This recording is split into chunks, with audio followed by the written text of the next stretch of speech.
Itu yang anak kita asyik kena cubit, kena maki, kena hamun. Bukan anak kita buat salah besar sangat pun, tapi sebab oleh apa? Sebab benda yang tak selesai, unfinished business kita dekat FGV ni. Sebab tu tuan-tuan, kenapa dalam ilmu Industrial and Organizational Psychology ada satu term yang diperkenalkan, iaitu bukan work-life balance. Okay, kita agree balance tu terlalu susah untuk kita capai, dia terlalu idealistik. Yang sepatutnya, sebelum saya nak perkenalkan term tu, namanya adalah work-life integration. Benda pula integration tengah hari ni, sahabat jap.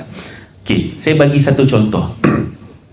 Tuan-tuan, pernah tak tuan-tuan ni yang kerja keras ni, orang cakap kat kita, kau ni sudah-sudah lah kau ni bekerja, ingat-ingatlah akhirat sikit kau ni. Kau ni bawa-bawa lah mengucap sikit, kau ni kubur makin dekat, bukan kubur makin jauh. Kau ni sibuk lagi bekerja, sibuk lagi dengan kau punya urusan-urusan FGV kau ni, contoh.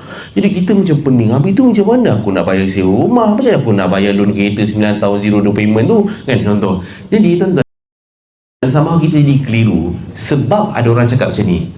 Tadi apa? Work-life balance. Ada orang sebut satu lagi term. Kita ni dunia akhirat ni kena seimbang.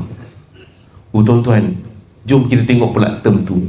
Dunia akhirat kena seimbang. Maknanya tuan-tuan, kalau dunia 12 jam, akhirat 12 jam. Macam ni lah tuan-tuan. Saya nak buktikan seimbang tu tak boleh pada dunia akhirat.